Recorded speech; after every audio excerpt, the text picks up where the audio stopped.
Today is the second Sunday of Lent. Our Gospel is taken from Matthew chapter 17, verses 1 through 9. It is an account of the so-called Transfiguration.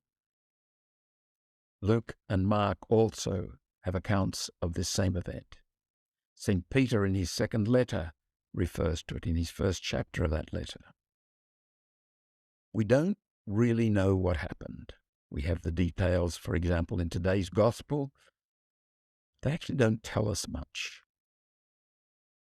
But they're very forceful, if you like, in suggesting there's something profound, something wonderful, something beautiful, something filled with peace occurred.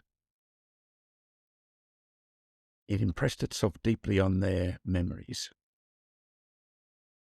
as did the next moment.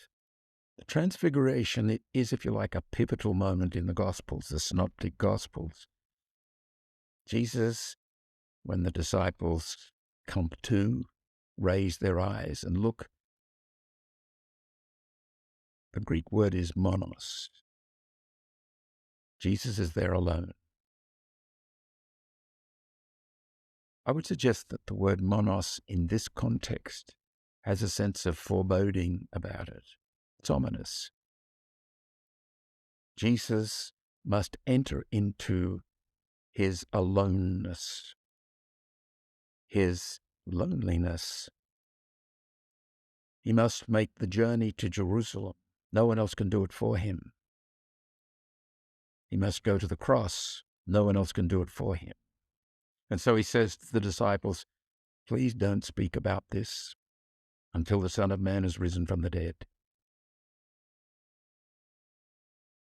Reflect for a moment on the human experience. If we are to be unique, me, I, this individual, this unique expression of God's love and God's goodness, that inevitably involves solitude, the experience of aloneness, and yes, at times loneliness. Not because we like it, but because we must go there if we are to be who we are. If I am to meet you, I must meet me. Until or unless I've entered into the solitude of this unique person that God is calling me to be, I will not be able to meet you without fictions and illusions and defense mechanisms and all kinds of shields and self-protective armor. In other words, a thicket of unreality will always stand between us and others. Jesus knows that experience. This is why life has to be, in some measure, purifying, stripping, letting go, taking away,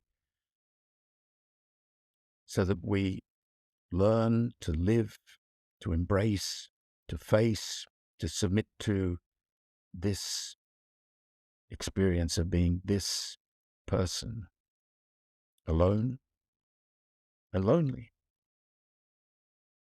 No one can live it for us.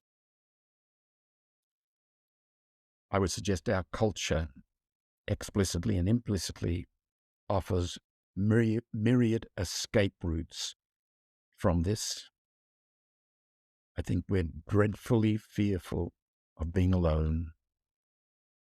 One of the newfound disorders is FOMO, fear of missing out. What a terrible thing if I'm left out, if I have to face my aloneness, if I have to deal with solitude, if I ever feel lonely. We're almost encouraged to avoid such experiences that are in fact necessary to the human condition. Thomas Merton has a wonderful insight on this. He writes, and this is an introduction to his work on the Desert Fathers.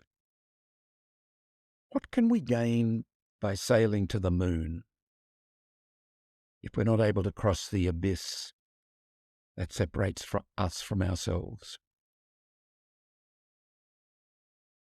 This is the most important of all voyages of discovery, and without it, all the rest are not only useless, but disastrous. Proof: the great travellers and colonizers of the Renaissance, in subjugating primitive worlds, they only imposed on them, with the force of cannons, their own confusion and alienation.